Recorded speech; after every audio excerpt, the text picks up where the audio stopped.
Shabbat Shalom, everyone. Shabbat Shalom to everyone here in the Kehillah. Shabbat Shalom, Justin. And Shabbat Shalom to everyone in YouTube, everyone that is on their homes watching us. Shabbat Shalom to Pastora. We miss you so much. And Shabbat Shalom to everyone that is watching anywhere in the world. And, well, I feel like every Shabbat, and I always say this, and I started repeating myself, but it's okay because I'm always going to repeat myself. Every Shabbat is challenging when we are going into the Shabbat, and sometimes when we are going through the Shabbat. It's challenging to leave behind all the anxiety of the world, all the worries, all the noise. Even though God called us to be separated, to be kadosh for Him, it's hard for us to do such separation. And as the years go by, I can understand that this is the true meaning about Shabbat, is this training of how to really, really be separated.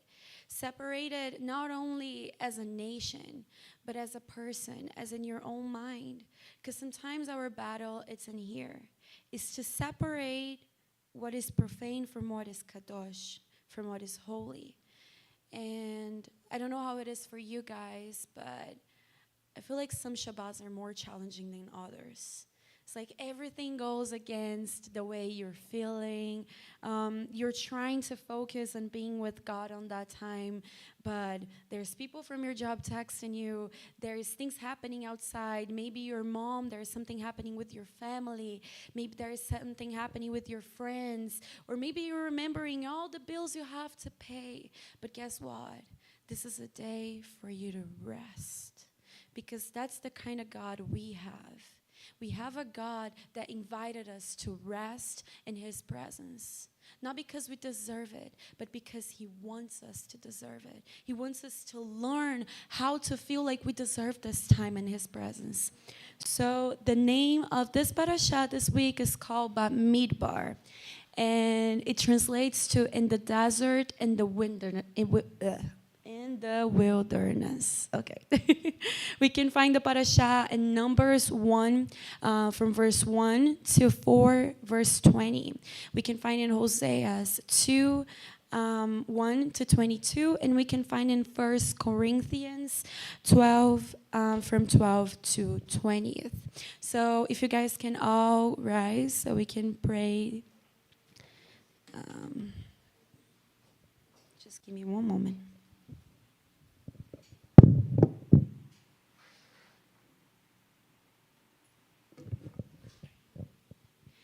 Baruch atah Adonai HaMevorach, Baruch Adonai HaMevorach leolam va'ed, Baruch Adonai HaMevorach leolam va'ed, Baruch atah Adonai Eloheinu melech haolam, asher bacha banu mikol ha'amim v'natan lanu et torato.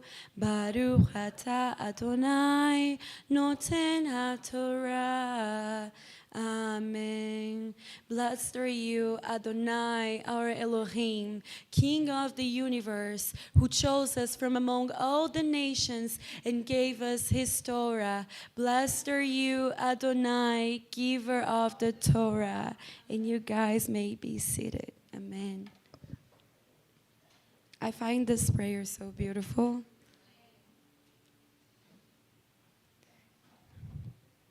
Okay, so we're going to start with the nutshell.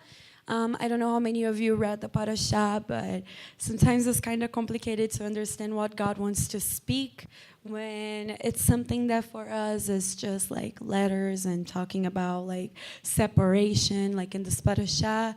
It's the separation of how many men we're going to go to the army. And for us, it's confusing sometimes seeing the message behind it all. But we're never going to see through the Bible. We're never going to see through the Torah if we do not have the Ruach HaKodesh by our sides. We can read and have all the wisdom and be the smart as much as we want. But if you don't read the Bible, the Torah, with God by your side, you won't have the understanding. And that's why when someone that is an atheist or they are from other religions and they come to me and they say, oh, but I read the Bible. I'm like, yes, so did Satan. So did many other people in the world. But the question is, was the Ruach HaKodesh by your side? Was the Holy Spirit in your presence on that moment? Because that's the only time you're going to really read the Bible. And every time you do it, it's going to be a different experience. Amen? Okay. So Bamidbar in a nutshell. In the Sinai desert, God says to conduct a census of the 12 tribes of Israel. Moses counts 603,550 men of draftable age, 20 to 60 years. The tribe of Levi, numbering 22,300 males, aged 1 month and older, and is counted separately. The Levites are to serve in the sanctuary.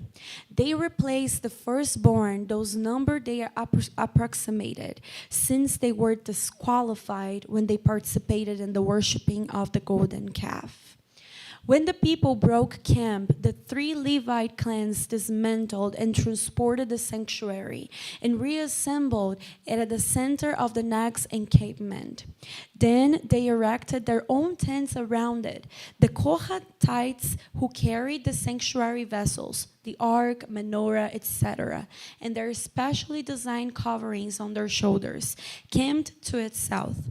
The Gershonites, I don't know if I'm pronouncing that correct, is charge of its tapestries and roof coverings to its west, and the families of Merari, who transported its walls, panels, and pillars to its north. Before the sanctuary's entrance to its east were the tents of Moses, Aaron, and Aaron's son. Beyond the Levite circle, the 12 tribes camped in 4 groups of 3 tribes each. The east were Judah, Issachar, then we have Zebulun. To the west, Ephraim, Manasseh, and Benjamin. And to the north, Dan, Asher, and Naphtali. This formation was kept also while traveling. Each tribe had its own Nasi, which means prince or leader, and its own flag with its tribal color and emblem. It's like over here we have a separation over a separation. And we have this picture that Pastora always shows us every year, that it's sad that maybe this is how they were camping. They would move this way and they would camp this way. This is for you to understand how our God is organized, how this is a trait that comes from our Lord. And when your parents or when you were kids or along the life and you feel like, oh, but why being organized is something that I should be? It's such a quality that maybe is like a plus, you know? But no, we have to be organized because our God was very organized. He organized his people even to walk along the way. So if our life is not organized, how do you think God is going to show us these blessings he wants to? We have to organize our houses, our room, our bedroom, our bathroom. Everything has to be organized. But something that most of us don't pay much attention to it is our mind. Our mind, our thoughts have to be organized, and so does our heart. So may Adonai give us the wisdom to be organized as we should. Amen? Okay, so right here we can see the difference, and something that Pastor always points it out, and I think it's very obvious, is how this creates the letter Tav, the cross. And I just think if this is how they walked along the way in the desert, it's just beautiful to think that even looking from above, you can see the reflection of what Yeshua was going to be to us, of his sacrifice on the cross, on the Tav. Bamidbar, and the wilderness and the desert. In Hebrew, the word Bamidbar is translated as in the wilderness or in the desert. But the word itself comes from the Hebrew root, which means to speak. And like we always talk about this, it's incredible how translation loses its meaning.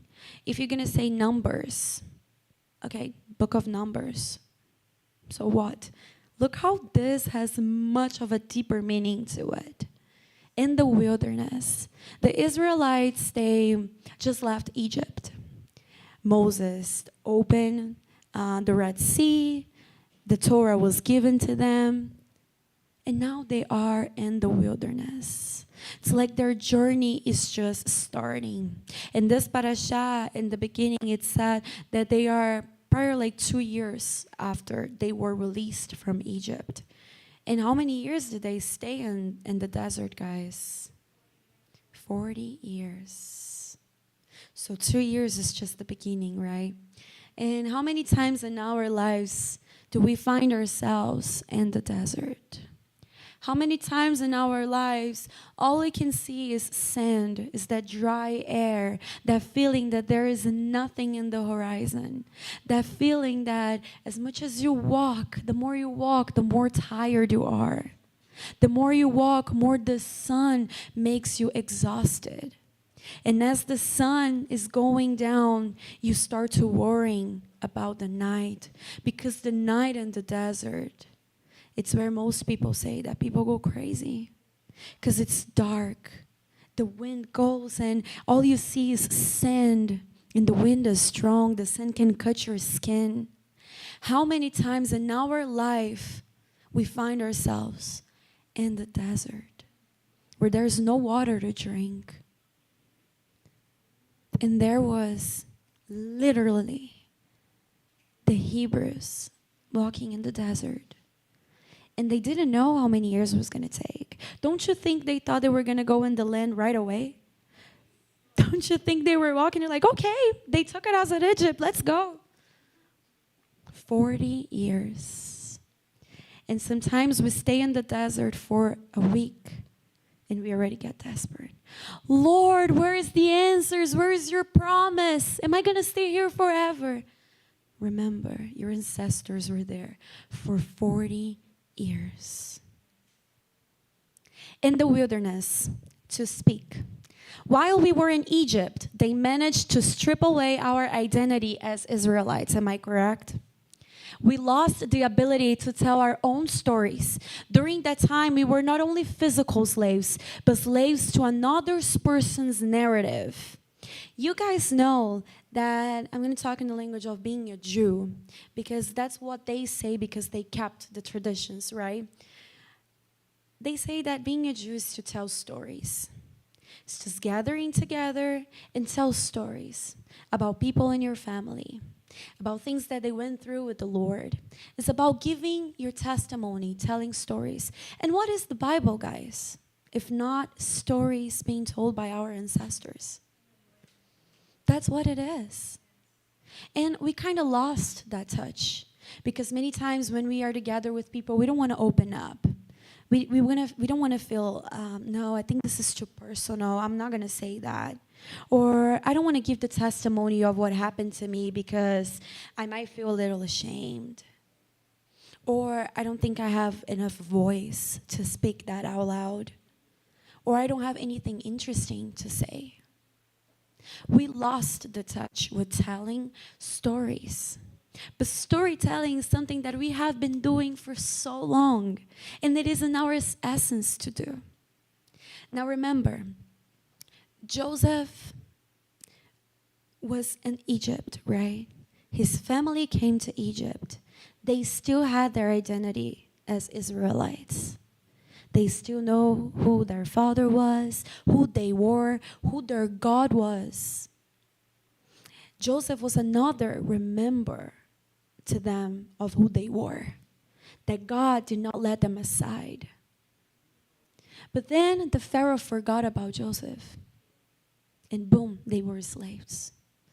And in that moment that they became slaves, they stopped telling the stories. They started focusing only on the slave mentality because they were suffering. They didn't know in their essence who they were anymore.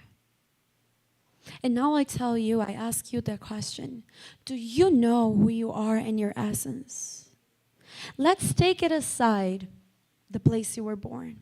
Let's take it aside your name that your mom gave you. Let's take it aside what you do for your life.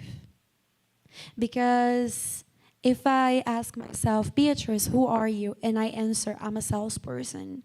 Wrong. You are not what you do. You are not how you look like. There are many things that you would answer. Oh, I am this. Maybe I'm not a good son. I'm not a good child. No, that's not who you are. All the answers you could possibly give me right now that is related to yourself, it's not the right answer. Because our identity also has been stripped away of us. We live in a society where women are thought to be like men's. They are only strong if they operate like a man. If they go, they work, they provide, they're independent. That's not being a woman. And being a true woman is weakness now in our society. It's a joke. Now let's talk about being men. When we live in a society that most women, they reject the masculinity in a man. And it's also not their fault, because they were also hurt by the same. We were not thought to be men or women. We were not taught how to be a child. We are just a product of traumas because our parents were also slaves. At some point, we became slaves to our own personality, to our own being. And we don't even understand the truth of what it is to be my own self.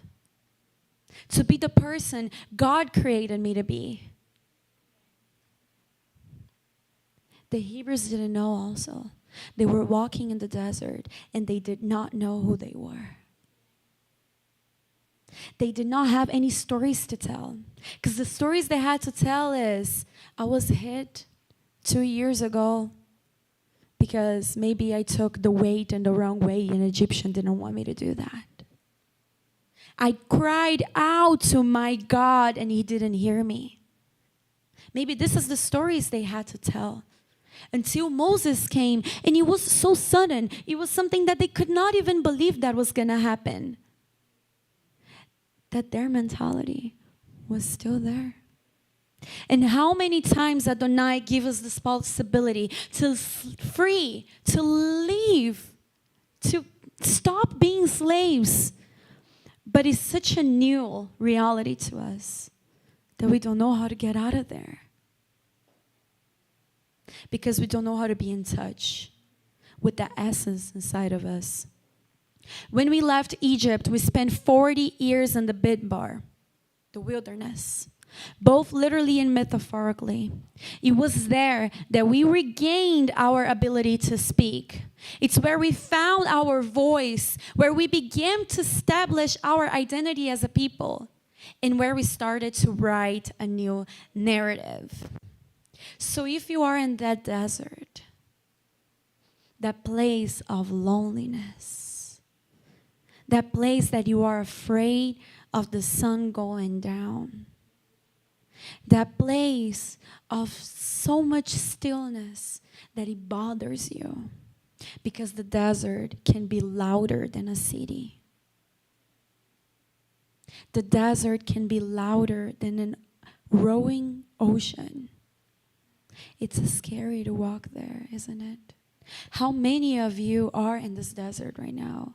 How many of you have been walking in this desert for so many years and you don't even know how to tell yourself, I am in the desert, because you're too proudful to say that. You're too proudful to accept that you are walking this desert right in this moment, because you have 3 days of happiness, 3 days of joy. I'm going to the gym. I'm eating good. I'm feeling good about myself. Boom. You wake up and you feel nothing. You look at yourself in the mirror and you don't know what's going on. What have I done with my life? The partners that I had in my life, what have they done to me? I am hurt. I have traumas. I don't love myself. I look at myself in the mirror and I don't recognize the image I see. Because all I feel is the desert. But I can give you a new perspective of the desert by our ancestors, the Israelites. Because before the desert, they were slaves. And they didn't have a narrative to tell. They didn't have a story. But it was in the desert that they regained the ability to speak. So stop focusing that you are in the desert. Stop focusing that it bothers you there and you just want to complain about this place. Oh, I want to get out of here. The more you try to get out of your desert, the bigger your desert will be. Because the point is not to get out of it. It's to find yourself in it. It's to find Adonai in it. Because that's where they experience the glory of our God. The wilderness holds opportunities for growth and self-discovery. I know it's uncomfortable. It's uncomfortable to walk in the desert. But that's where things start happening for you. Numbers 1. I'm going to start by the beginning of the parasha. Adonai spoke to Moshe in the Sinai desert in the tent of meeting on the first day of the second month of the second year after they had left the land of Egypt. He said, "Take a census of the entire assembly of the people of Israel by clans and families. Record the names of all the men 20 years old and over who are subject to military service in Israel. You and Aaron are to enumerate them company by company." To take a census is to count. And they not only were going to count the Israelites. Aaron and Moshe was going to count one by one. Adonai says, "Take a census of the entire assembly of the people of Israel by clans and families. You and Aaron are to enumerate them company by company." But my question to you guys is, why God wants to count them? Do you think our Adonai became an accountant now and he wants to know how many people were in the desert? Do you really think that our God did not know how many men there were? Is that information for him? Is that information for Aaron and Moshe? Let's take a deep look into this. Why Adonai needs a count of a population when he himself was the one that created them? Don't you think that Adonai already knew exactly how many men there were? So why? What was the whole purpose of the census? And why company by company? I don't know if you guys saw the numbers right here, but that's a lot of people to count, right?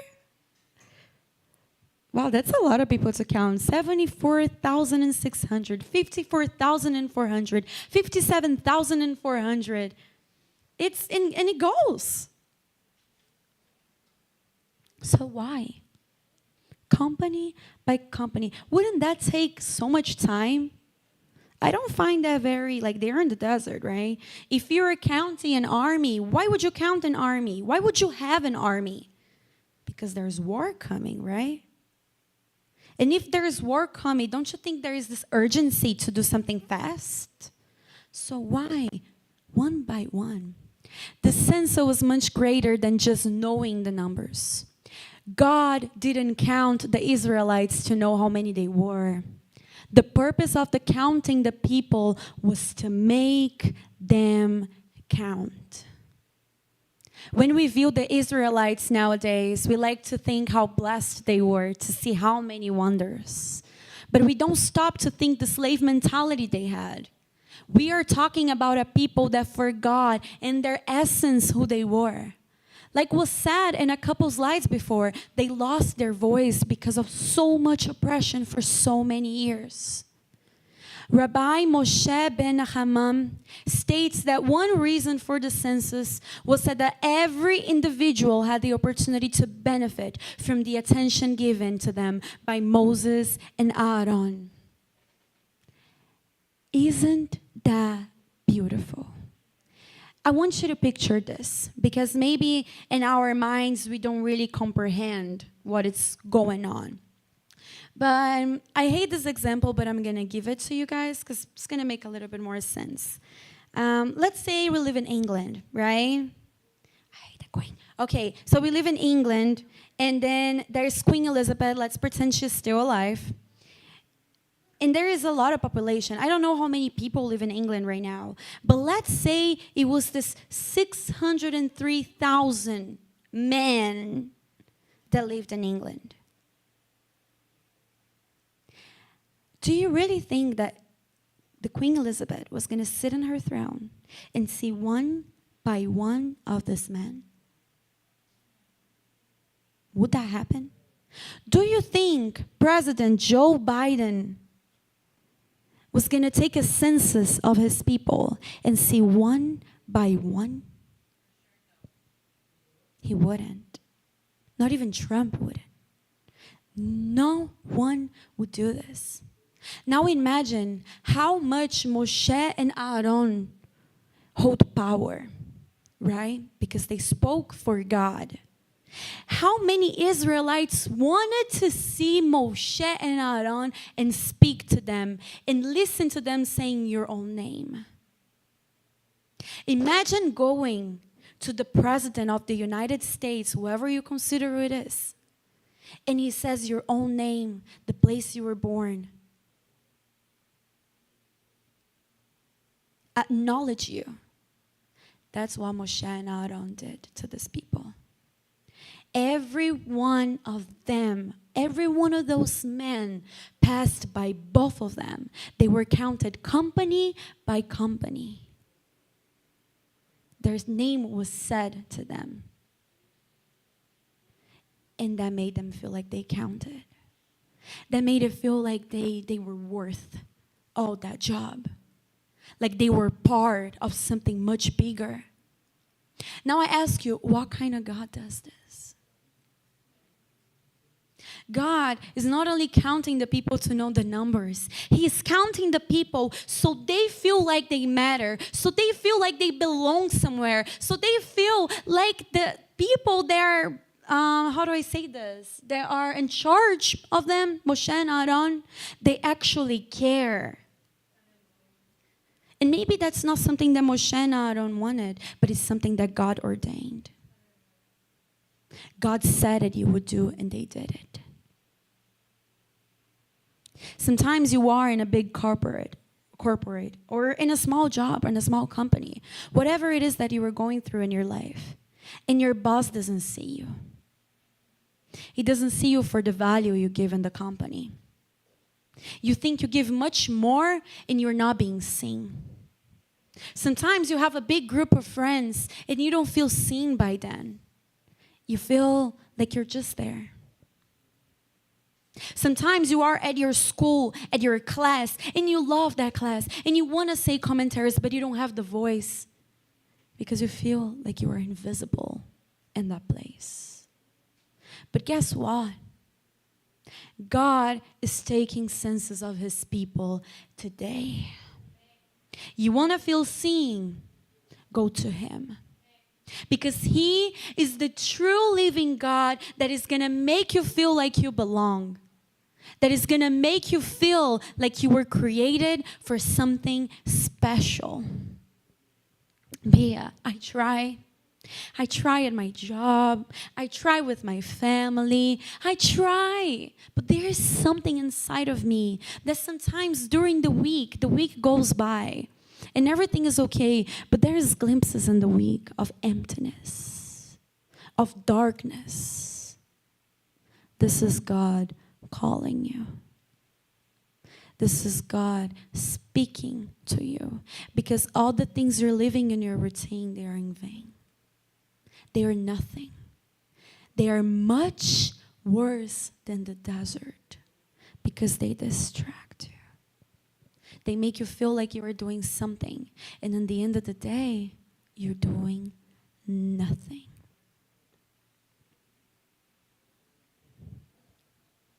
You and Aaron are to enumerate them company by company. The purpose of counting the people was to make them count. The message behind the census is that each Israelite holds a designated place within the people. Each person is divinely gifted with traits and specific abilities meant to be developed. Each of us has an essential role to play in a greater collective journey. We all want and need to feel that we are valued. We all want that. Do not deny to yourself. That's being human. Feeling isolated or marginalized from society, family, or even friends is painful. We begin to shut down. The fact that God wanted us to be counted should instill in us a sense of self-worth and purpose. Just as every note and instrument in a musical score has its designated time and purpose, so does every person play a significant role in God's symphony of the world. And this was written by Katia Bolotin. Have you guys ever felt isolated, marginalized from society, family, or even friends? Have you ever felt like you didn't belong? And I'm pretty sure that all of us felt this at some level, in some type of way. Like we need to do something for that person to make it feel like I love them. But that's something that you're doing is not natural to you. Maybe for women it's dressing a certain way, behaving a certain way, laughing a little louder, sending a certain type of text message that is going to provoke something. And I'm not even talking about partners, because sometimes we do that even with our friends. Trying to seduce the person to be friends with you. Trying to seduce the person to hire you to that job that you didn't even want to be there. But God wanted us to be counted. This should instill in us a sense of self-worth and purpose. Because He's not trying to count you for who you think you are. He's counting on you for who He created you to be. And we have a census happening today. We have a census happening right now at this moment. Maybe this census started when you accepted Yeshua HaMashiach as your Lord and King. Or maybe the census happened when you woke up this morning and you decided to be here.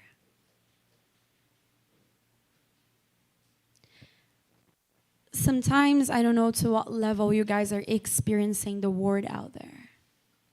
But there's war happening. There's famine happening. There's many things, and I don't say this in the intention to scare you. But how can we be light if we are not aware of the darkness? How can we be light if we see this world already with light? If we see that things are okay out there, they are not. And to an extent level, we need to know that they are not. Because what would be the purpose of light in a world that already has it? It's dark outside, guys. And something deep inside of everyone and each of you knows that it's dark outside. People that are in charge of us doing things that we don't even want to speak here on top. Manipulating the DNA of humans, it's one of them. And that's the light one. Because many of you here don't have the stomach to research the things I did. I went in a dark pit for 3 months of my life. And I don't recommend to anybody because it was hard to digest. And I don't think everyone can survive that pit. I don't think everyone can get out of that pit. But Adonai, by his mercy and grace, took me out of there. I still question myself to this day if it was really necessary for me to go there. But honestly, that was the only thing that made me take this serious. Because I would come here and I would try to live by the expectations of my friends, of my pastor. But I would go home and I was something totally different than I was here inside of this Kehillah.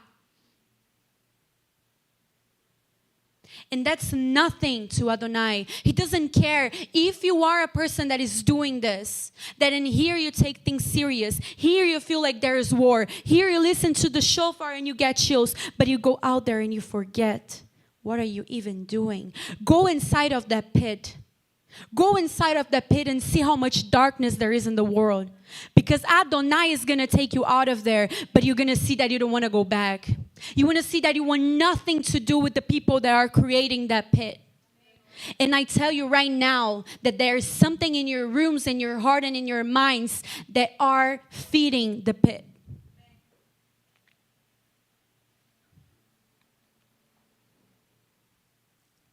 We have a census happening today.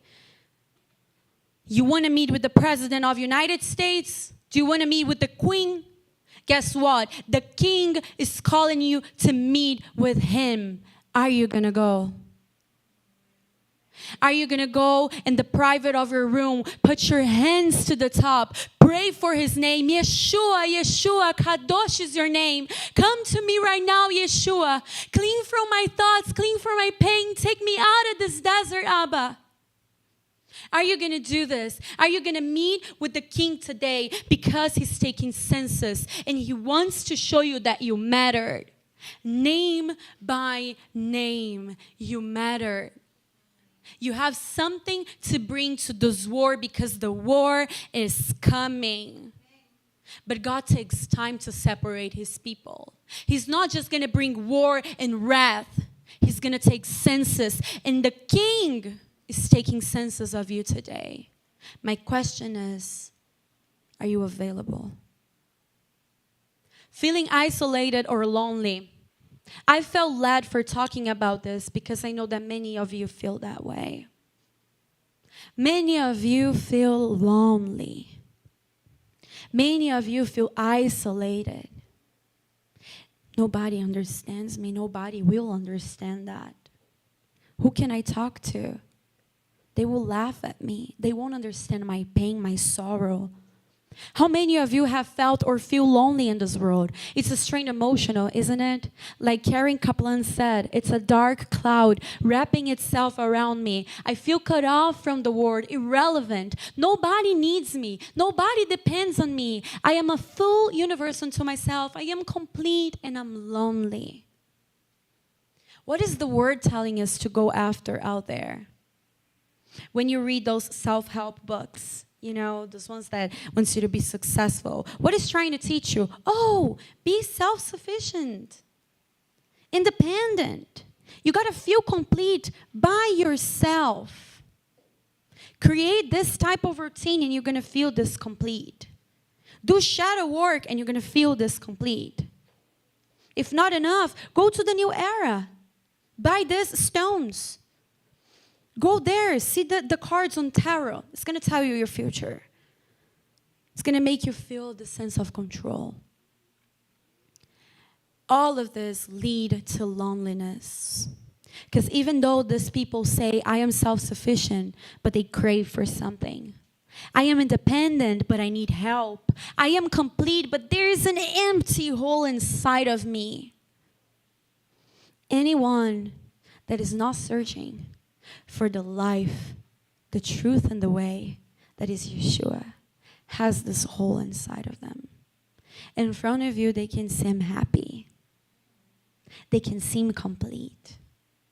But when they lay down on their bed, they cannot sleep. Their eyes are wide open. And there is this feeling that one day they're going to find something worth waking up for. And one day there will be. The day the trumpets go in the sky, and their knees bow, and they realize that all this time they were looking for their own pleasure when they should be taking census, when they should be listening to the king calling him, hey, the census is being counted today. I want to call you by your name. Stop hiding yourself from God or others. I like when somebody comes to me and I'm talking to them about God and they say like, but I don't need church. I don't need church. I don't need to be with people. I have a relationship with God. Yeah, I talk to him every night. Yeah, I go in my room and I'm like, oh God, I had such a bad day. Lord, can you give me an iPhone tomorrow? Mine broke. What kind of relationship is this? If you had a boyfriend or a girlfriend, and what guys would only FaceTime at night for 6 minutes, that was it. And that boyfriend or girlfriend is not allowing you to be part of their lives.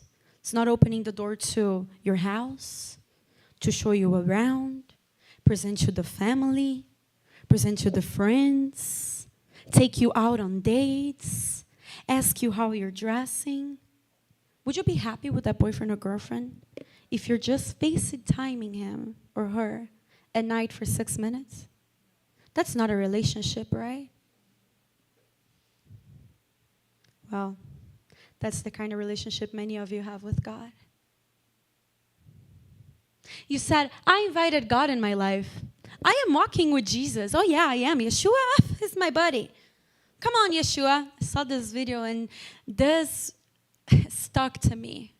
So simple, but so truth. Come on, Yeshua, get in. Get in.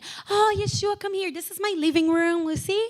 Oh, you know what? I'm playing The Chosen. Let's watch The Chosen for a little bit. Yes, I love that TV show. Oh, let me go in the kitchen. Oh, you know what? No, but don't open the fridge. Don't open the fridge. Okay, Yeshua? Yeah, because I have some pork in there. I have some unclean things in there that I'm still trying to get out of my life. Okay? No, but okay. No, Yeshua, come in. Let's go. Oh, and then Yeshua goes to your room. Oh, no. Don't open that room. Don't open the room. That's where I keep my idols. Don't go inside of that room. And Yeshua tries to walk all over your house. But he feels stuck in only one place. That's how many of our lives is. We open the door to our Messiah, but we do not open all the doors. We want to have control of each room he should go or not because we think that room is not clean enough for him. Hi, Yeshua, I'm sorry, I didn't clean the bathroom. I wouldn't go there. I didn't clean it. Guess what? He wants to go inside of your house. He wants to be the one to open every one in each door. You have unclean food, he's going to take it out. You have idols in your room, he's going to burn it out. Open your house to the Messiah today because he's taking census of you. Open your heart so that he can see everything. Or so that you can acknowledge that he's seeing everything because he already does. Hi, but I'm so ashamed. I'm so ashamed. He's going to see all of this, all that I have been. That's why he died, you silly. He died to get inside of your home and open your doors and clean your room. He died so that his blood will fall upon your being and protect you from what you put inside of your home.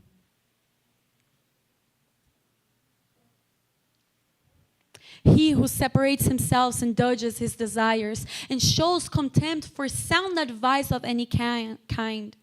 A fool takes no pleasure in trying to understand. He only wants to express his own opinion. And you know those people that say, I don't need to go to church. I don't need to be there, the congregation. I don't need to be friends with the one that follows the Torah. You know what? I don't need to. It's okay, I have a relationship with God. I'm following the Torah, some things in there that I picked myself. Yeah, I'm doing good. I'm doing better than yesterday. If you're separating yourself, you are indulging in your own desire. And you're showing contempt to any sound advice of any kind. You know the little thing when you were kids that there was an angel and there was the devil. The angel and the devil talking. That's the spiritual realm. It could be done right now here.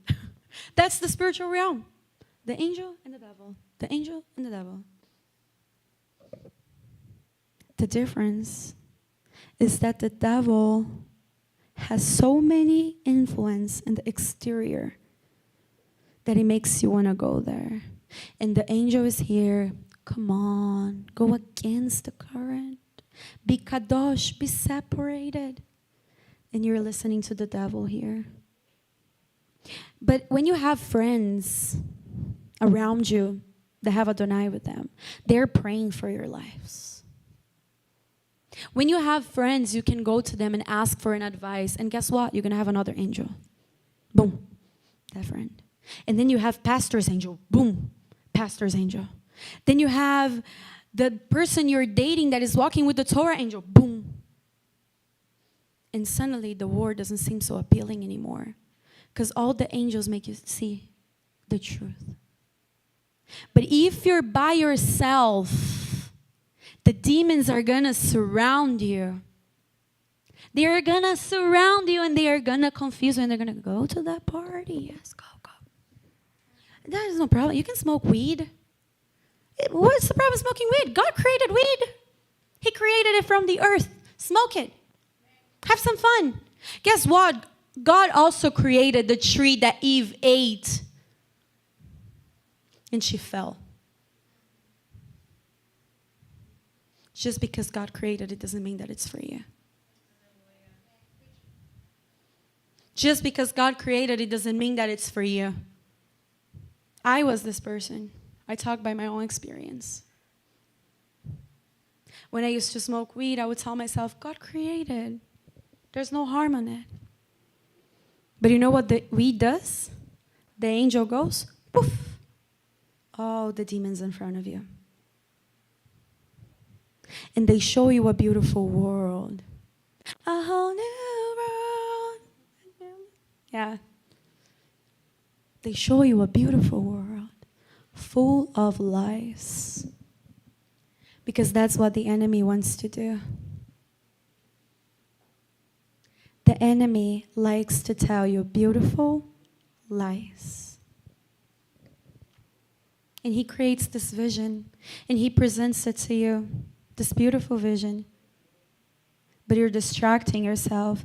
Because I'm feeling uncomfortable, I'm going to smoke weed so my anxiety goes away. God is making you feel uncomfortable because you're not walking the path he called you to. It's simple. God is making you uncomfortable. He's giving you anxiety. He's giving you depression because you're not eating kosher, because you're not following the law, because you're not acting separated like you should. Proverbs 27:17, just as iron sharpens iron, a person sharpens the character of his friend. So don't be by yourself. Don't isolate yourself in your own lies because you're going to get lost. The feeling of loneliness is a mere consequence of our fall from the Garden of Eden.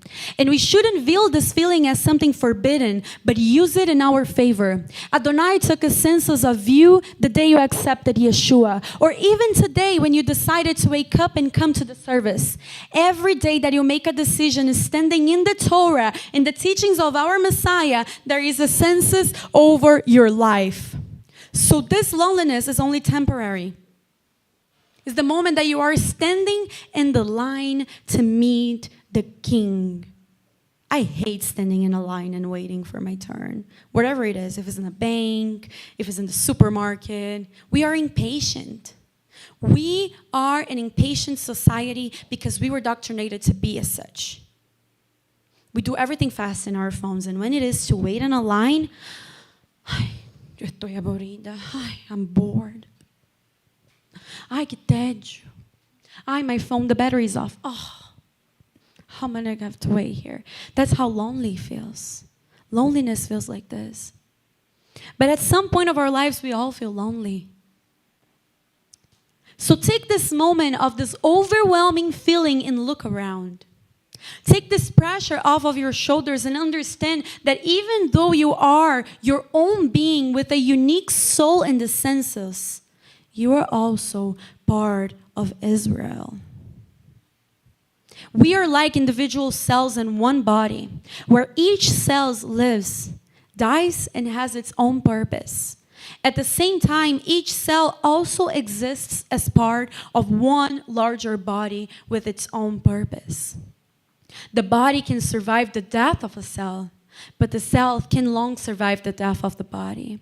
It has to stay connected. So I'm going to go to is that Haftarah or is Brit Hadashah? 1 Corinthians.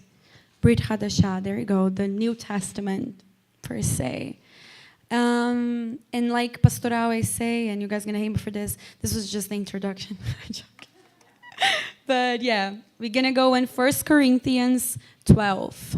This is where the Brit Hadashah goes, from the 12th to the 20th. But I'm going to go forward and I'm going to go backwards for a little bit. Let me just take a moment. Let me drink some water.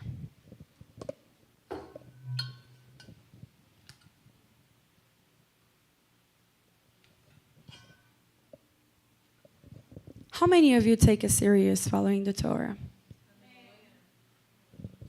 I'm going to ask again, and I hope everyone answers. How many of you take it serious following the Torah? To the ones that don't have the courage to open your mouths and answer, there is your answer. That's how serious you take. Except for Kara here, because Kara is new. She's probably like, what is Torah? What is this girl talking about?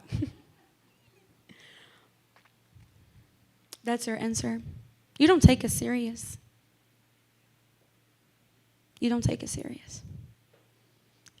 And it's okay. You should accept it to yourself that you don't take it serious. At least you're not lying to anybody else.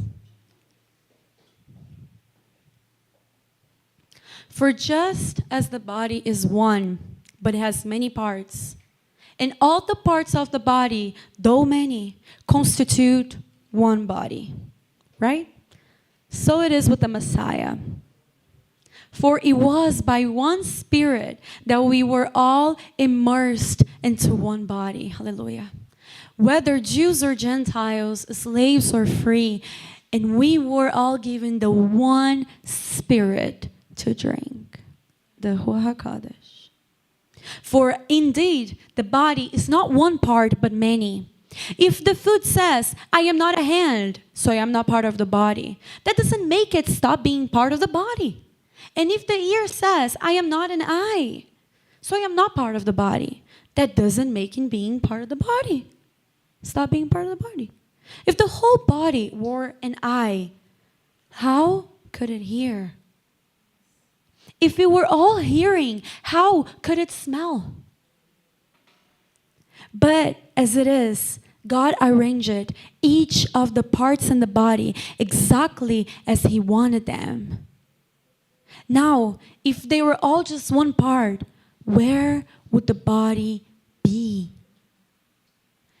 You know what's your guys' problem? My problem. Our problem. We are trying to be someone else. The census is being taken, and they call Jennifer Santos. Carla gets up and comes. I want to be Jennifer Santos. No, you're not. No, I'm calling her. No, but I want to be. No. And then you get all this weight into yourself because you're trying to live someone else's life. What many of the youth does is trying to live God by their parents' experience or by someone else's experience. You are not an ear, you are an eye. So see. You are not a hand, you are a feet. So walk. Stop trying to be someone you are not. Be a, but I don't know who I am. Great! That's a great start. At least you're not lying to yourself. I want you to think when Pastora was a Christian. Strong Christian. Hello, pastora. You were a strong Christian. And then, boom, Torah. She knew who she was, but she was wrong. She was not a Gentile. She is Israel. How do you think Pastora's mind was at that time? Do you think she was in the desert? Do you think she was confused? But was she trying to be someone else, or was she facing who God was calling her to be? That's the difference between me, Jennifer, or anyone that is trying to do their best, and someone that is not. Because I am not perfect. I am not perfect. Just this morning, I was thinking to myself, why, Lord? Why do I have to preach? Why? Who am I? I'm nobody. I don't have a heart like many other people do to serving. There's so many things inside of me that I reject. But you know what? I face myself, and here I go. And that's the difference of someone that is not really feeling it.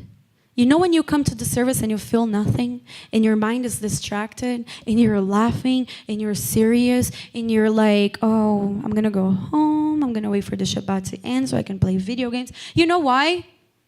Because you're not facing yourself. You are too afraid of facing yourself. It's beautiful to think that you want to be something that you are not. And you keep feeding into that illusion, but you're never going to get there. If God wants you to get here, it's still elevated, right? But if you're trying to get there, but it's right here on top of you, but you're trying to get there, and it's right here. No, but I want to reach that one up, but you're going to get exhausted, and you're going to give up on your God because you give up in yourself. So stop trying to be another part of the body, because the body functions perfect if we are all in this together. If you are not functioning, Aaron, I'm not going to function as I speak. If you are not functioning in your part of the body, I am not going to function 100%. Because there's always going to be something missing in the body. Do I want that? No. I want us to be our full capacity. And I want us to help each other. So if you are the person that is feeling today, and the deepest of your heart, there's some confidence, like, yeah, I don't think I belong to this body here. I don't think I belong to this personification that I did for myself. I invite you today to be who God called you to be. Because He's taking census again. But as it is, now, wait, I'm lost. Where did I stop? Here? Now, if they were all just one part, where would the body be? But as it is, there are indeed many parts, yet just one body. So the eye cannot say to the hand, I don't need you. Or the head to the feet, I don't need you. Or the contrary, the parts of the body that seem to be less important turn out to be all the more necessary. Indeed, Adonai has put the body together in such a way that He gives greater dignity to the parts that lack it, so that there will be no disagreements within the body, but rather all the parts will be equally concerned for all the others. Thus, as if one part suffer, all the parts suffer with it. And if one part is honored, all the parts shared its happiness. We are one, guys, and we lack to understand that we are one. We gotta love another. We gotta see another's victory as our own. And we gotta see another's failure as our own. We are walking in this together. If you feel such a way, ask for help. I would be more than glad to talk to you if you feel this way. Because guess what? There are times that I myself feel this way. All of us has this feeling of I want to search something. I want to find something. God puts that there inside of us for a reason. Stop trying to be Moshe if you're out on. Stop trying to be Joseph when, I don't know, when you are, let me see who, that is completely different than Joseph. I don't know, David. They were different in their essence, but both of them were great in their own way.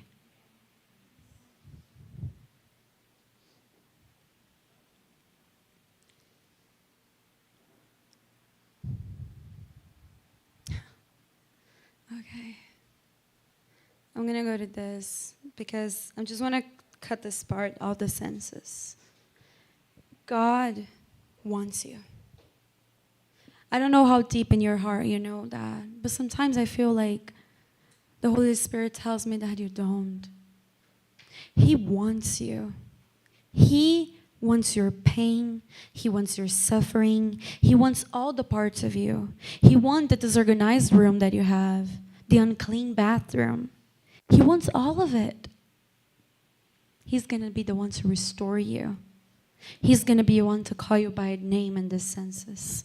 But right now we're going to go to the second part of this parasha, where he says that the tribe of Levi, numbering 22,300 males aged 1 month and older, is counted separately. Why are they counted separately, Beatriz? Because they were to serve in the sanctuary. But did you guys know that they replaced the firstborn? Why did the Levites replace the firstborn? It's in red. Since they were disqualified when they participating in the worshiping of the golden calf. Do you guys remember this moment that they worshiped the golden calf? When the people saw that Moses was taking a long time to come down from the mountain, they gathered around Aaron, and they were kind of worried because Moshe was taking a long time, right? What did the people saw at that moment? They saw the Red Sea opening, right? They saw all the plagues, right? But what did they decide to do? Build the golden calf, right? When their God told them, I'm your only God. And he was the one that took them out of Egypt. Don't you guys find that stupid? Don't you guys are like, these people, they build a golden calf. How come they did that? They saw so many wonders of God. Would you build a golden calf, Lucas, if you were there in the desert? You would? You wouldn't want to. Would you? Oh my gosh, the name's Genesis. Would you build a golden calf? No? Would you do it? Would you? Would you? Would you be the golden calf after all of that happened? After you saw the Red Sea open, which remember, the Red Sea was judgment for the Egyptians. So if they passed on that water, they were judged as worthy or not worthy. That's why they thought Moshe was powerful, because he survived. So the Israelites passed on the waters. The Egyptians died on those waters, being judged unworthy. Would you build a golden calf? After all of that, wouldn't you say, I wouldn't. These people are crazy. Yes, God, kill all of them. For brothers, I don't want you to miss the significance of what happened to our fathers. Things took place as prefigurative historical events, warning us not to set our hearts on evil things as they did. Don't be idolatrous, as some of them were, as the Tanakh puts it. The people sat down to eat and drink, then got up and indulged in revelry. Do you guys know what is revelry? No? Revelry is when you're partying. But then you're like partying crazily. And you drink and you dance. And then you're out of air. And then you drink and then you dance. And then you laugh. And then that's revelry. That's what the people did when they built the golden calf. They built the golden calf. They worshipped. They ate it, because the act of eating is a covenant. The act of eating with someone is a covenant. We lost the meaning of that. We lost it. When you say, I don't celebrate Christmas, but your friends invite you to Christmas and you sat at their table, you are eating with them. It's a covenant. It's a covenant. You are being part of it. You are celebrating. And that's what the people did. They built the golden calf, right? They were there with the golden calf. They were worshiping. They were eating and they were partying. They indulged in revelry. And let us not engage in sexual immorality as some of them did. These things happened to them as prefigurative historical events, and they were written down as a warning to us who are living in the end times. Who is living in the end times? We are. You don't believe it? Go see for yourself. All the prophecies and revelations are being fulfilled. All of them are being fulfilled. The word is going much faster to a darker place. To a place where people were only worshiping themselves. And this was a warning to us who are living in the end times.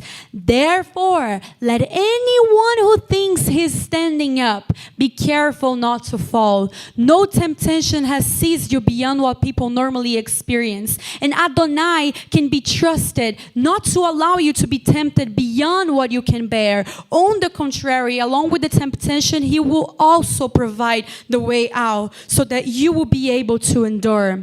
So don't come with this excuse of like, oh, I was saved, I was baptized, blah, blah, blah, blah, blah, blah. I go to the congregation on Saturdays. Let anyone who thinks he's standing up be careful not to fall. Because even the one that is doing everything in his heart can trip and fall. Imagining someone that is only here on Saturdays, pretending to be someone they aren't.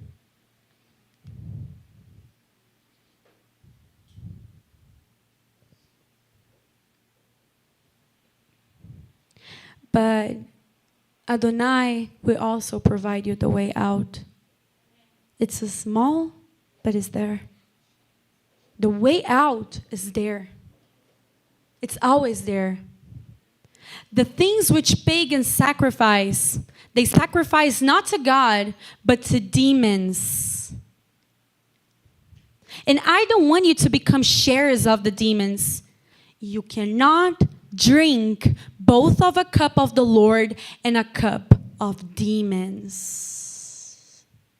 If you are eating kiddush on Shabbat, having the Shabbat with your family, eating from the wine, the juice, whatever it is, eating from the bread, but you go inside of your room and you drink from the cup of the demons.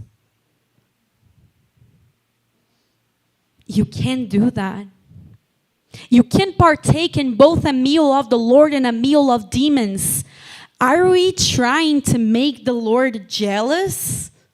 We aren't stronger than he is, are we? Have you guys ever felt jealous with somebody? Isn't it an awful feeling? Doesn't it feel, ugh? It's the worst feeling ever. You don't have control over it. You want to cry. You want to be controlling. You want to explode. God has the same feelings as you. That's how he created us in his image. Everything that we feel, God also feels. Now, if you're doing this, if you're partaking in demons, meal of them, that's what the Lord is feeling. That's the feeling you are putting in the Lord's heart. How awful, guys. How awful it is to make someone purposely feel that way. Because now you know that's what you're trying to make God feel. We wouldn't do this, right?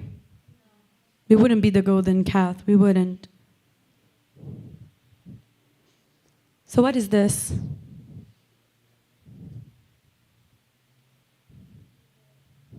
What is this? Do you know who this woman is?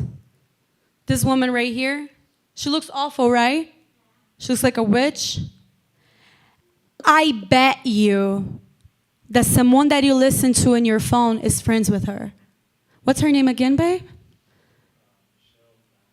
Michelle Lama. She's a witch. She's friends with all these people. Kardashians. Look at this guy here. Who is this guy, babe? This one right here? Okay, this is him making sensual, satanic rituals for his music. So when you listen to it, there's witchcraft in your heart. This is her with her husband's head being in a purse. This is, I don't know what's his name. What's his name? Usher. Kardashian. Oh, but I like listening to Justin Bieber. Kardashian is friends with his wife, and he is married with somebody. I don't need to go all over the topic, right? They are all in it, and they are the ones creating the dark pit. They are the ones paying $20,000 in cheese pizza. You don't know what cheese pizza is? Search for yourself. Search for yourself, because you don't know what is happening out there to small little children. You don't know what is happening out there as you're here partying with demons. Oh, but it's innocent. I'm just going there dancing. So were they. If you take your time to get ready and go to a party and dance, I don't care who the artist is, but you don't take your Bible and read it and pray, that's what you're doing. I was there one day. Demonic. It's right in our faces, guys. Why do you think the name of the program is American Idol? Idolaters? So we can worship them? What do you think these people look like over here? They are worshiping. And you know what they're doing in the background of these places? Witchcraft. Do you see this right here? This is an AI. People worshiping an AI. It's a robot. It's the robot brain. Remember I taught you the robot brain? This woman is evil, and she's friends with all of them. Do you want to research? Oh, you don't want to follow the Torah, you're good what you were? Research Marina Abramovic. She's an artist. You know what she does? She makes a party where she makes food that looks like a body. And these famous people go there and they eat it. She makes a body, she creates a body, but it's food. And then she opens and she leaves like blood and stuff. And these famous people that go to Hollywood, all the movies you watch, whoever it is, they go there and they eat it. Now see all the names related to this woman. All of them. All of them are partaking in demons. And if you're listening to their music, so are you. Oh yeah, you don't build a golden calf? You don't? You don't do it? What is this then? What is that you're watching? You don't think it's demonic? Research where it came from. Japanese legend, whatever they have it. Demons, simple. But there are some that aren't good. No, there is a good message. Yeah, so does Satan. If you want to sit down with Satan, he has great messages for you of destruction and death. But there is this one that is talking about good and evil. You know what else is talking about good and evil? Yin Yang. Pagans. There's no good and evil for us, guys. There's being kadosh, separated. There was good and evil, and God said it. You're separated from that because you know what? For you, there is only good. For you, there is only the Messiah. All the evil in you, I'm going to kill it. I'm going to clean it. This is demonic. But I don't think so. It's okay. It's okay.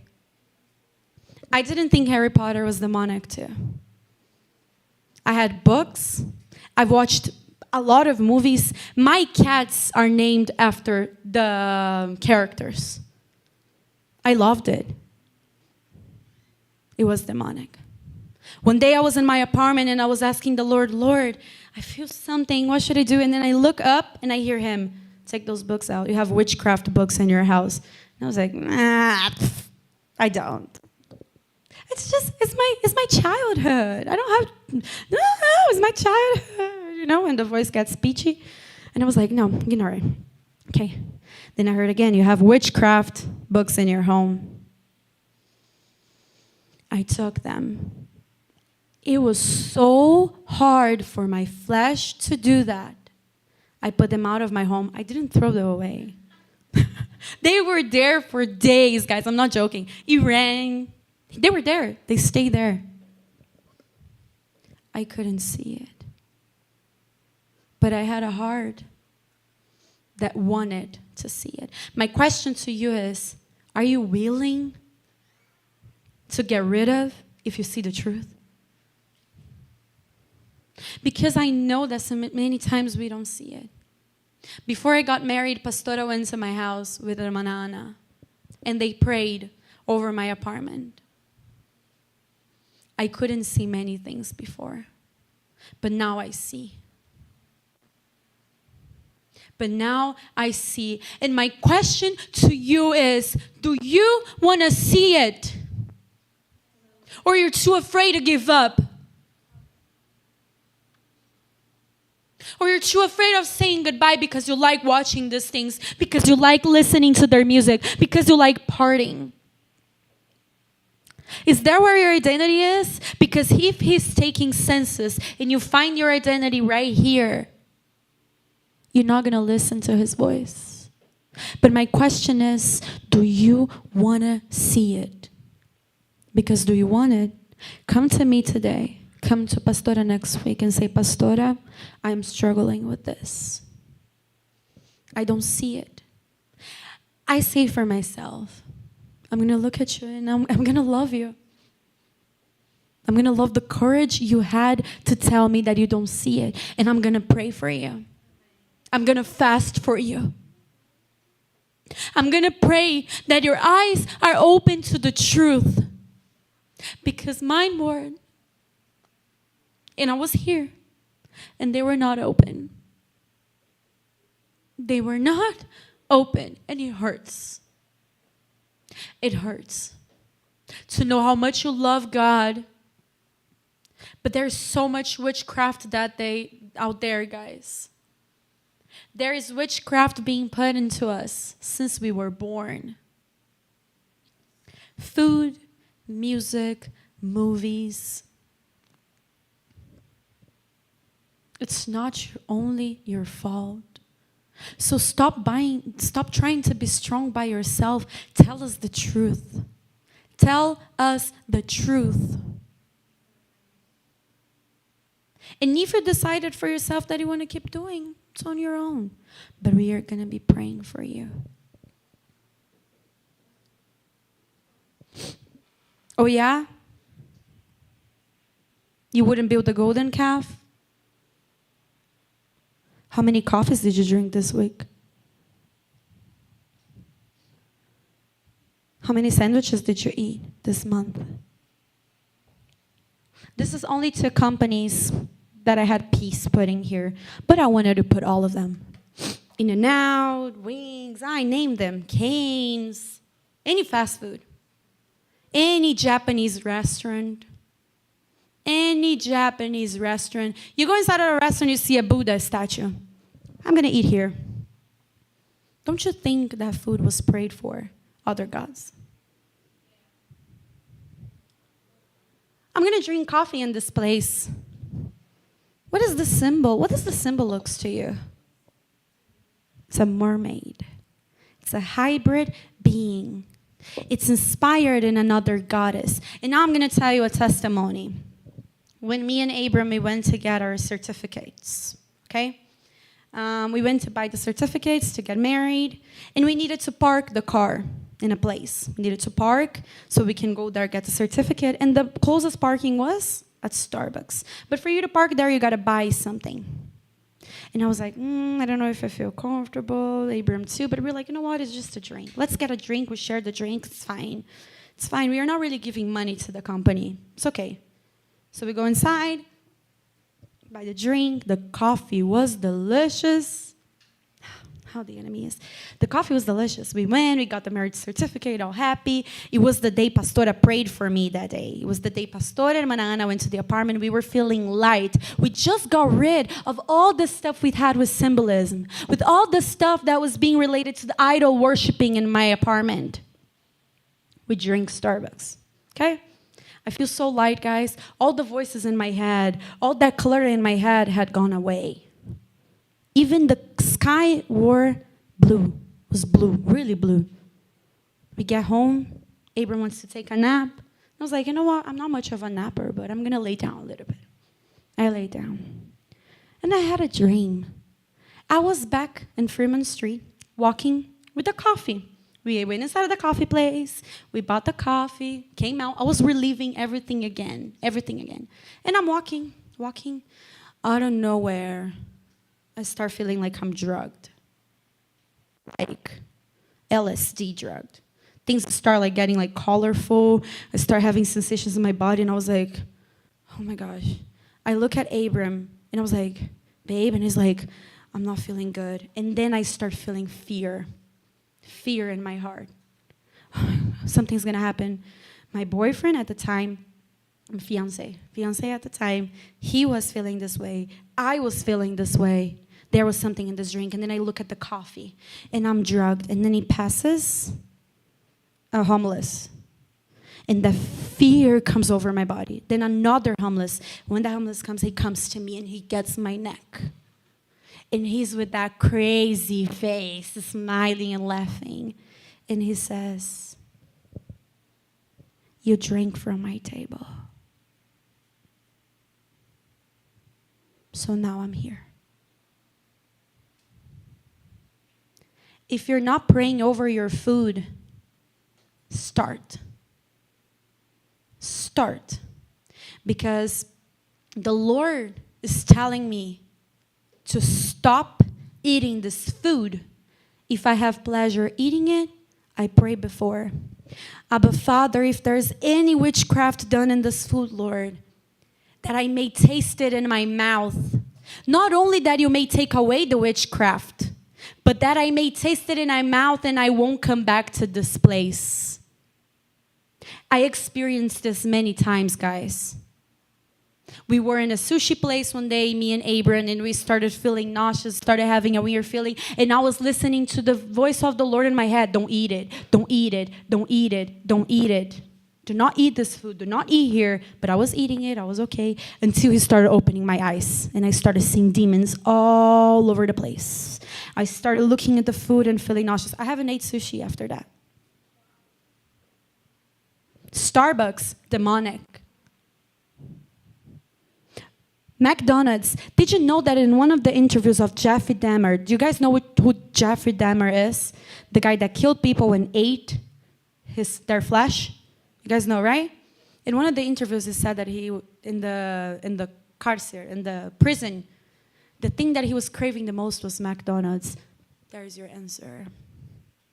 The guy ate human meat, and he craved Big Macs.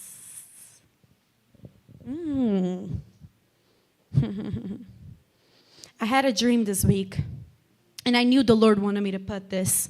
Because in the dream, I was eating a sandwich. I don't know from where it was, but the McDonald's came coming in my head. But I don't eat McDonald's anyways, but I do eat In-N-Out. And I was eating the sandwich, and then I started tasting human flesh on my mouth.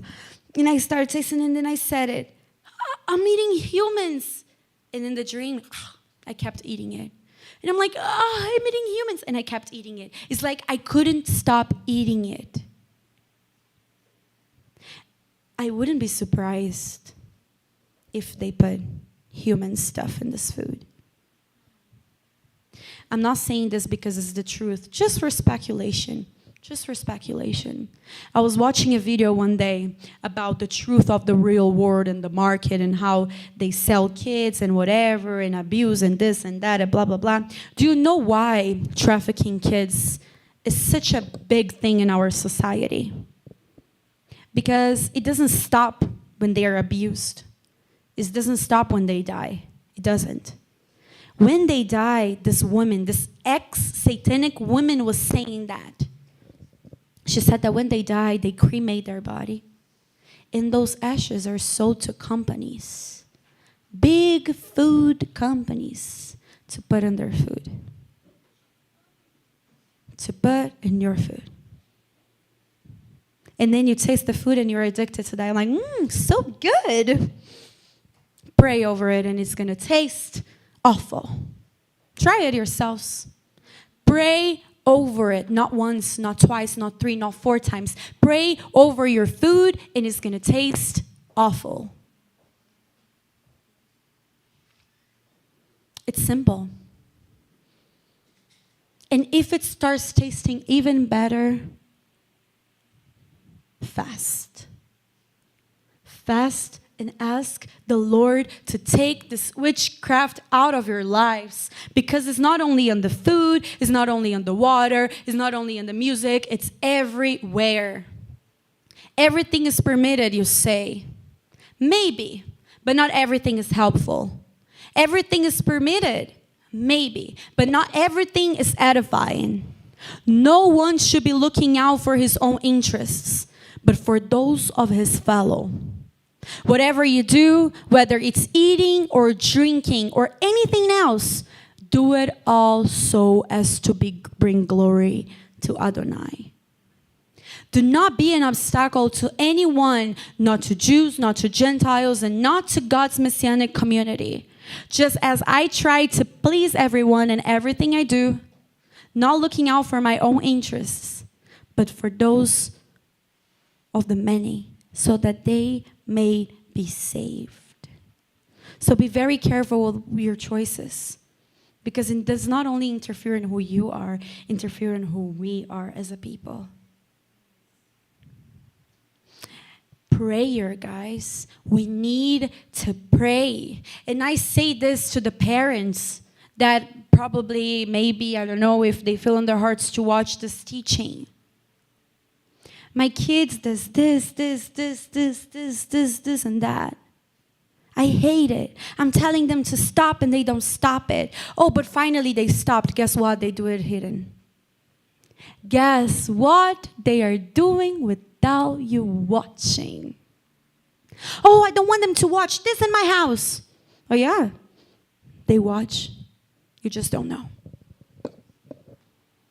They do it. You just don't know. Oh, no, my kids stopped smoking weed. No, they didn't. They do it. You just don't know. So before coming to your kid and saying, no, I don't want you to do this, blah, blah, blah, blah. If their eyes are closed, guys, they're going to think you're crazy. If their eyes are closed, they're going to think you are, oh, my mom thinks everything's demonic. Do you want to be that image to your child? Because they are blind. So before you go to your children and try to make them see a perspective that they do not see, pray. Parents, you're not praying enough. You want your kids to see the truth? Pray. You want your friend to see the truth? Pray.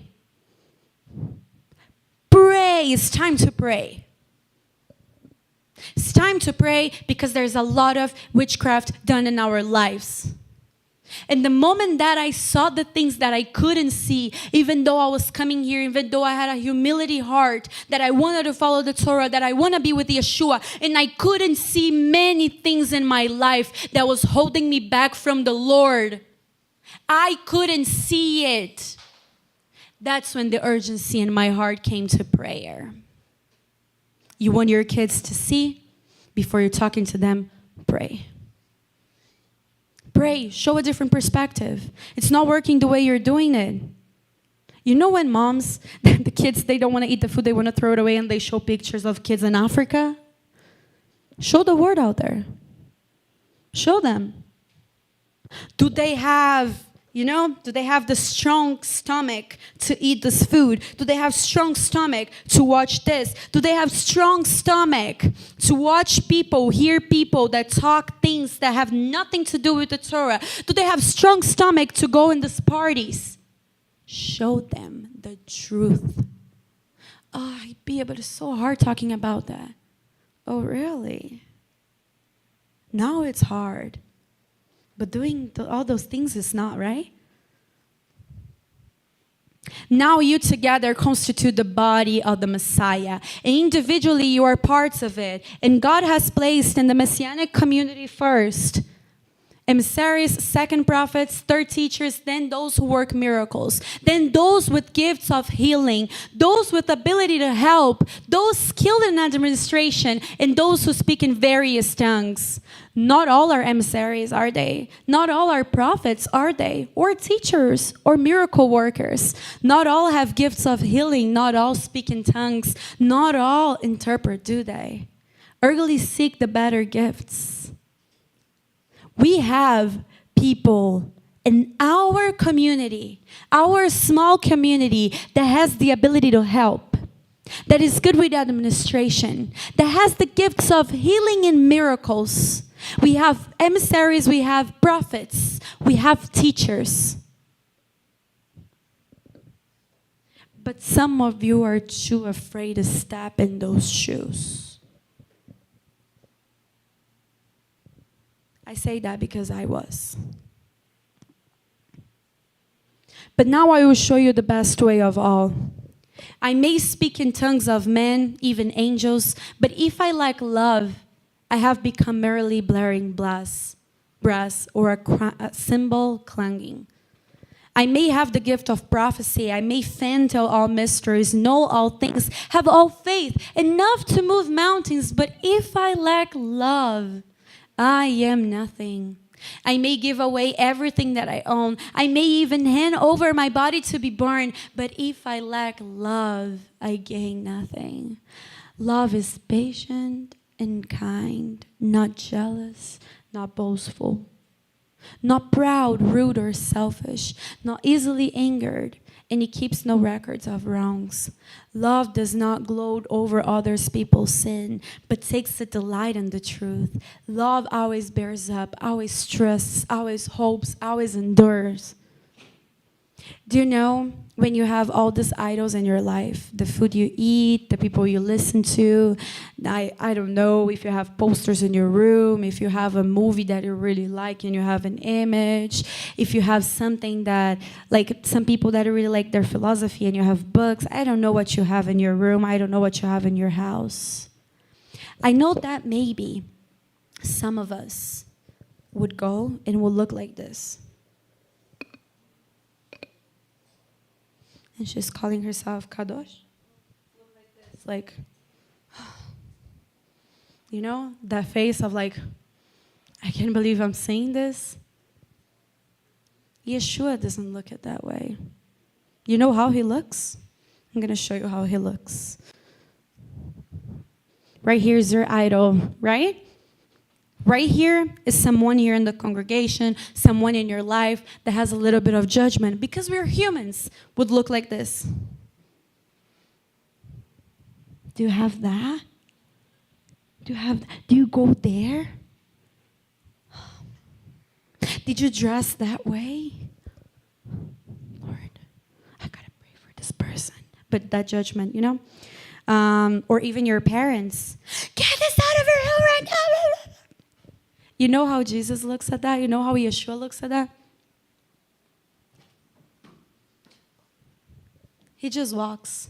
He just enters. He doesn't care what you have it in your life. He does not even look at it because it's not him. He looks right here. Idol worshiping is there. It's down there. It is in the bottom of the pit. And he wants to see the new version of all of you. He wants to see the version of you that lacks nothing. He wants to see the version of you that does not have anxiety, that does not have emptiness. He wants to see the strong version of you that has love, that has patience, that has kindness. That's who Yeshua HaMashiach is. He doesn't focus on the wrongdoings of your life. He focuses on the good. He looks in your eyes and you say, my child, I'm taking census of you today. My child, I know you by name. You know who you are. You want to focus there. But Yeshua, look at there. No. Look here. Look here. Look at my eyes. Focus on my eyes. That's who you are. But Yeshua, look at the places I go. Shh. I took you out of there.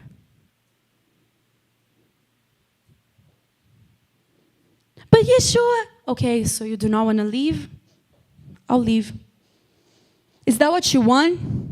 You want the Lord to leave your presence? Because that's how many of you act. You're so focused in the idols you have, in the rooms that you have stocked with things that you do not want to go in, but He wants to go in. He's knocking on your door. He does not want to leave you by yourself. His love, His kindness. Because even though right here is saying of all those gifts that many of you have it, the gifts of healing, the gifts of tongues, the gift of miracles, the best way of all is love. You know what is love, guys? What is love, Justin? Okay, that's a way of loving. So when you have a parent, if your parent tells you to do something and you don't do it, are you loving your parent? Are you loving your papa? No, right? If he tells you, Justin, pick up that, and you don't pick up, are you loving him? No, because you're not obeying him. Are you loving your Father who art in heaven? Because with all the craziness of people out there, they are making you eat human flesh. I dare to say that, and I say it. People that are making you eat human flesh, fruits that are not even created by the Almighty Creator. But God created a law, the Torah. You want to love Him? Obey Him. Love is not a feeling. Love is discomfort. Love is going against yourself. Love is sacrifice. That's why we have so many couples getting separated nowadays, because they do not know what is love. Love is patient and kind, not jealous, not boastful, not proud, rude, or selfish, not easily angered, not easily angered. I don't know how to love, do you? Because sometimes I get easily angered. My baby knows. For silly things. But do you have the humility to tell yourself that you don't know how to love, or you're pretending that you're the most loving person of all of us here? They are to carry the tabernacle and all its equipment, serve in it, and set up their camp around it. This was the Levites. They were separated to take care of the things of the tabernacle. And I'm going to end with this. Isaiah 52. I was led to read this week. The Levites would take everything from the tabernacle. Do you think that's a responsibility? Think about the temple of God. They would have to deconstruct and carry it. Who is the temple of God today? Who is the temple of God today? How are you carrying yourself out there? Are you taking care of God's ark? Of His menorah? Of His tapestries? How are you carrying the temple of Adonai out there? Isaiah 52:11. Leave, get out of there. Don't touch anything unclean. Get out from inside and be clean. You who carry Adonai's temple equipment, you need to live quick. You need to live quick. Your old ways, you need to live quick. Leave? I'm sorry, my accent. Get out of there. Carla, whatever you have in your life, get out of there. Genesis, whatever darkness you have in your life, get out of there. Janie, get out of there. Lucas, get out of there. Every one and each of you, get out of there. Don't touch anything unclean. You know what? Oh, but I want to take this. No, don't touch it. It's unclean. It's unclean. Don't touch it. You who carry Adonai's temple equipment, you need to live quick. And this is the message that stayed in my heart. You're separated. There is census being taken out on your life today. It's starting today, maybe started tomorrow, maybe started last year. But there is a census happening. You're being separated. And you gotta get out of there. Start learning how to carry God's temple. He loves you. He cares for you. But people that you think that do, they don't. The people that you think that loves you the most out there, they don't care about you. They really don't. But God does. That's the good news. God does. Ugly, if you can put the worship, and we're going to be done after that.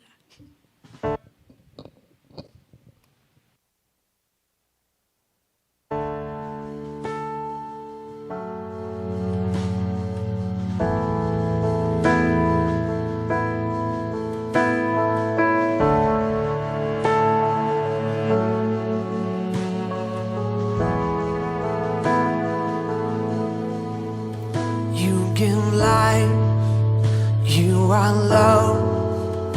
You bring light to the darkness, you give hope, you restore every heart that is broken. And great are you, Lord. It's your breath in our lungs, so we pour out our praise. We pour out our praise. It's your breath in our lungs, so we pour out our praise to you only.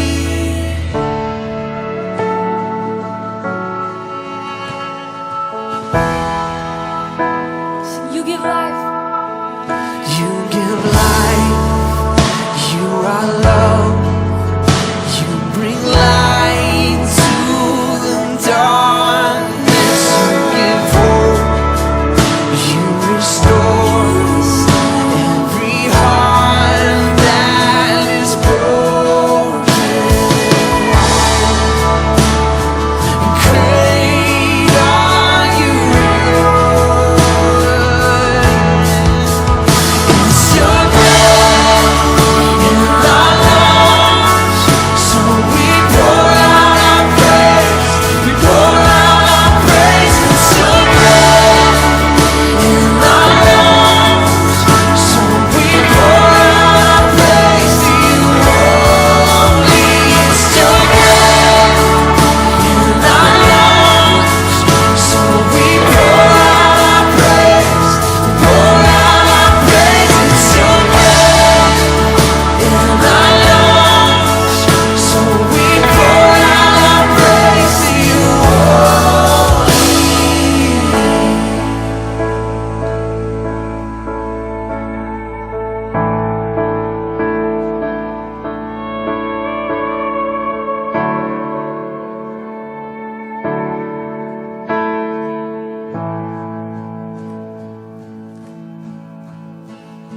And all the earth will shout your praise. Our hearts will cry, these bones will sing. Great are you, Lord. I encourage all of you singing this out loud. And all the earth will shout your praise. Our hearts will cry, these bones will sing. Great are you, Lord.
It is your breath in our lungs, Lord. It is our breath over our life. And may the breath of the Lord go into you. The breath of life, the breath that gives peace and hope to a better future. We'll be praying for you guys. If there is a song, if there is an artist that you cannot stop listening to it, that you like its music, and you want to have knowledge, you want to have open eyes, because that's all it takes, is the want, is the need. Come to us. We'll pray over it. With the Holy Spirit, we'll pray over it. And we're going to listen to one last time with you guys, the next service. And you will not listen to once again, because you will see the truth behind it. And, oh no, but this artist is innocent. Guys, Bruno Mars. I was having an experience in my honeymoon.